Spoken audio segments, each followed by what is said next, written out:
Eu vou passar de imediato a palavra ao Sr. Professor Carlos Blanco de Moraes, professor catedrático desta faculdade, coordenador científico do Centro de Investigação de Direito Público. Faz favor, Sr. Professor, e meu querido amigo.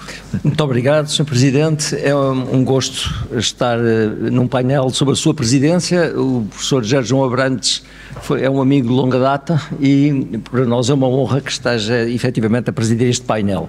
Uma palavra também muito amiga ao Presidente Temer, mais uma vez estamos juntos, também ao meu amigo Ingo Sarlet, desde o Maranhão, não é? Nos encontramos de novo.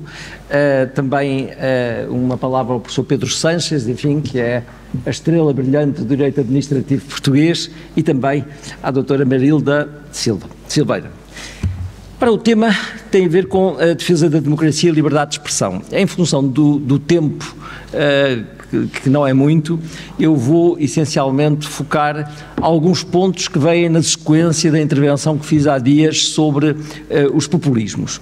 Porquê o tema da defesa da democracia? Essencialmente por três razões. Primeiro, porque existe um regime democrático confrontado com riscos ou ameaças.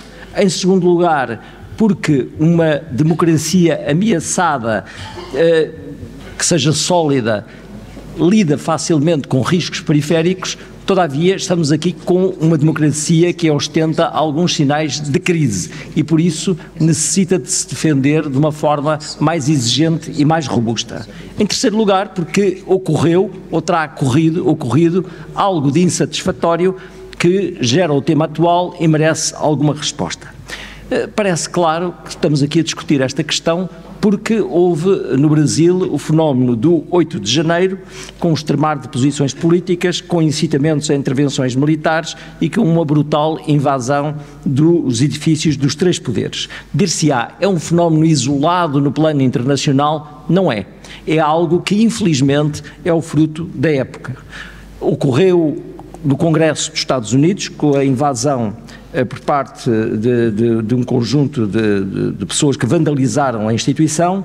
Ocorreu na Catalunha, em Barcelona, com independentistas catalães radicais a incendiar edifícios públicos. Ocorreu em França, com os coletes amarelos que chegaram também a vandalizar o Arco do Triunfo, e sucedeu no Chile, no chamado estalido social, com multidões de marginais que puseram o governo de joelhos, profanaram igrejas e queimaram o metro de Santiago. Portanto, estamos num momento tribal e num momento em que as instituições democráticas não são respeitadas por um segmento da população. Que democracia é que se pretende defender? A expressão democracia tem vários significados, é polissémica, mas numa teoria essencialista, aquilo que se pretende defender é a legitimidade do regime político, do modelo de regime político. Num regime político sustentado no consentimento dos cidadãos na designação dos seus governantes, através de eleições livres, periódicas, competitivas e com alternativa de opções. Ameaças é que existem neste momento à democracia contemporânea? Eu diria dois blocos típicos de ameaças. A primeira, ameaças estruturais, que já existem há muito e que derivam essencialmente, diria o professor Manuel Gonçalves Ferreira Filho, que infelizmente não está aqui presente, do mau funcionamento das instituições, da corrupção, muitas vezes do descrédito dos agentes políticos, que conduzem a um afastamento de parte do eleitorado, à abstenção, à indiferença e a um divórcio. Situação que é, obviamente, aproveitada por forças colocadas nos extremos políticos. Depois teremos as ameaças conjunturais, muito próprias da sociedade líquida do tempo presente, onde muitas vezes, também devido a uma má educação que é dada no nosso ensino secundário e às vezes menos no universitário, aquilo que se verifica é que os valores começam a estar degradados, os símbolos nacionais também degradados, e aparecem vanguardas que nas suas franjas radicais, através do seu discurso extremo, no fundo, acabam muitas vezes em situações insatisfatórias por recorrer à violência de massas como forma de ação política. Sobre estas ameaças conjunturais eu não vou desenvolver, todos nós as conhecemos, limitar-me-ei, digamos, a focar três tópicos. Eu direi que em tempo de crise económica não aparecem estes movimentos radicais sem uma situação de crise.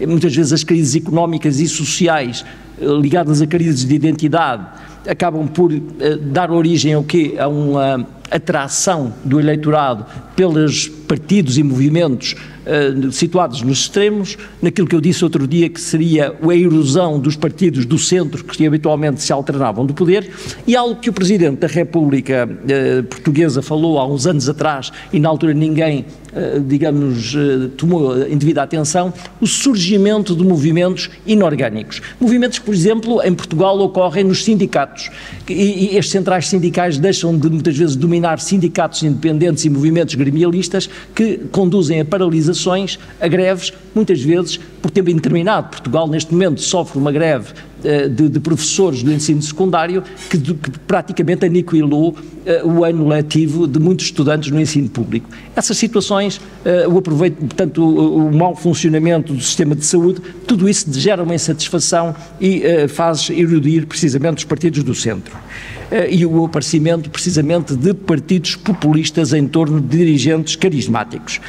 E depois, obviamente, o debate político desloca-se dos meios tradicionais da imprensa para as redes sociais, onde todos acabam por ser produtores de notícias, onde se viralizam muitas vezes notícias falsas e onde o discurso extremo, que é uma realidade natural, por vezes ultrapassa as medidas, transformando-se num discurso de incitamento à violência. E a pergunta é, a resposta é a democracia militante, tema que outro dia também foi abordado no anterior painel. As origens da expressão remontam a 1937, a um texto de Lowenstein no American Political Science Review, e estava em causa o avanço na altura do nazismo e do fascismo. E Lowenstein dizia, ao fogo responde-se com o fogo. Havendo uma ameaça à democracia, haverá que ilegalizar partidos políticos, haverá que ilegalizar também movimentos que ideologicamente contestem a democracia, e essa tese, na altura, não conseguiu impor-se. Aliás, na Áustria, que chegou a adotar esta filosofia, a Áustria sussurrou perante, digamos, o totalitarismo nacional-socialista, mas a Constituição alemã terá tirado algumas lições e nasceu sobre a égide da democracia militante. Previu-se a possibilidade de proibição de partidos políticos contrários à Constituição, sanções para o abuso de liberdade de expressão, privação individual de direitos fundamentais e vigilância de pessoas que de alguma forma pudessem conspirar ou apresentar um risco para o Estado através da Agência Federal de Defesa da Constituição. Ora, é este modelo militante o remédio para a democracia em risco do tempo presente? Eu tenho amigos e ilustres magistrados e também órgãos de imprensa a defenderem que é hora de introduzir a democracia militante como filosofia pública de Estado. Ora, sobre esta questão eu diria três coisas, um bocadinho em contracorrente. A primeira é que a democracia necessita de se defender face a novos tipos de ameaça e não há lugar a organizações que, pela sua ação concreta, procurem destruir a democracia. Mas para isso eu penso que se devem aplicar sobretudo as leis já existentes. Nós em Portugal temos uma lei que de alguma forma criminaliza as associações fascistas e aliás o Tribunal Constitucional poderá ilegalizá-las. E portanto há também leis penais que punem e sancionam pessoas que atuam violentamente contra a Constituição, que fazem invasão de instituições públicas e outras ações antidemocráticas. Portanto, muitas vezes a questão fundamental é aplicar a lei. Muitas vezes o Estado não aplica a lei ou aplica a lei de forma excessivamente benevolente. A segunda reflexão tem a ver com o percurso histórico das democracias militantes. Da democracia militante. Não foi famoso antes da Segunda Guerra Mundial e, recentemente, e esta é uma lição que todos nós deve fazer refletir, que tem a ver com uma tentação, muitas vezes, de, havendo um movimento insurrecional, desencadear aquilo que se chama uma caça às bruxas que vai longe demais. Eu penso na Turquia. A Turquia, que era uma democracia já frágil, uma democracia deficitária, teve uma tentativa de golpe de Estado em 2016. Ora, essa tentativa de golpe de Estado levou mais tarde o atual presidente turco a reforçar a sua ideia de autocracia, a ilegalizar movimentos políticos e a perseguir pessoas. Eu duvido que 15 mil professores que foram expulsos e alguns milhares de funcionários públicos que foram demitidos ou presos estivessem todos envolvidos no golpe de Estado falhado. Portanto, há sempre este risco, e 2.700 magistrados judiciais também. Portanto, há sempre este risco de, face a uma determinada ameaça, se reagir desproporcionadamente e uma democracia que se pretenderia ser uma democracia militante se transformar, no fundo, num regime autoritário. Em terceiro lugar, como afirma o próprio professor Denninger, um professor alemão que estudou o tema da democracia militante, há riscos relativamente a uma filosofia pública de Estado desta natureza. Em primeiro lugar, há a ideia de se criarem inimigos públicos da democracia que não tenham sido sequer sentenciados judicialmente, pode dar origem a uma ideia de discriminação política e ideológica. Depois tem a ver com a limitação à liberdade de expressão. Obviamente que não é tolerável nem o discurso de ódio, nem o discurso de incitamento à violência, mas isso não pode implicar uma ideia de censura àquilo que é o conteúdo do pensamento, mesmo daquele pensamento com o qual muitas vezes não concordamos. E o último tem a ver com a discriminação entre categorias de democratas, como o próprio Denninger de alguma forma avaliou relativamente à prática alemã. Aliás, o Tribunal Constitucional alemão nunca corporizou esta ideia de democracia militante, por exemplo, privando cidadãos dos seus direitos individuais. É algo que está na Constituição, mas é algo que o Tribunal Constitucional se tem coibido de ativar. Ora, falava Denninger que há o risco de se criar uma filosofia pública em que se discriminem entre cidadãos, entre, no fundo, os democratas militantes, os democratas comprometidos, os indiferentes, os formalmente leais, os criticamente distanciados e os inimigos da democracia. Ora, a criação de democratas de primeira, segunda e terceira é, de facto, algo que é inaceitável e pode atirar a democracia para um ponto de não retorno quanto em termos de degradação.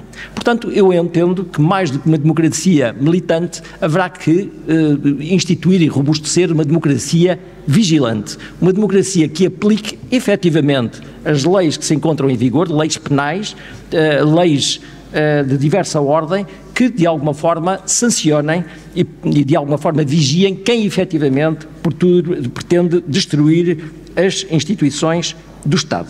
Uma nota final é de que não existe a democracia sem liberdade de expressão.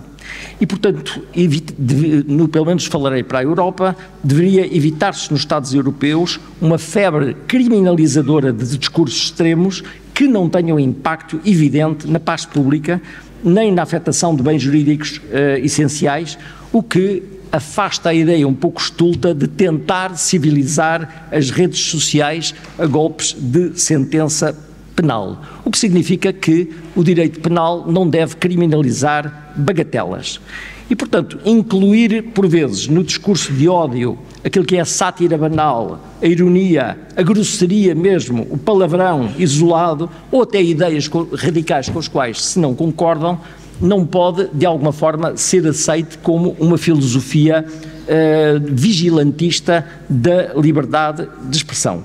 Porque senão entramos num padrão em que a correção política e terminológica dirigida por uma bolha política pode constituir perigosamente o primeiro passo para um Estado pós-democrático de viés liberticida. E eu direi, terminando sobre a questão da liberdade de expressão, que concordo com aquilo que foi dito essencialmente ontem pelo Ministro Barroso relativamente à forma, aos critérios que devem pautar precisamente a regulação do ciberespaço e das redes sociais. Sem dúvida, prevenir e remover do ciberespaço não só discursos de incitamento à violência, à pedofilia, ao ilícito, à difamação e à injúria, mas não entrar no domínio daquilo que é a censura do pensamento. Muito obrigado.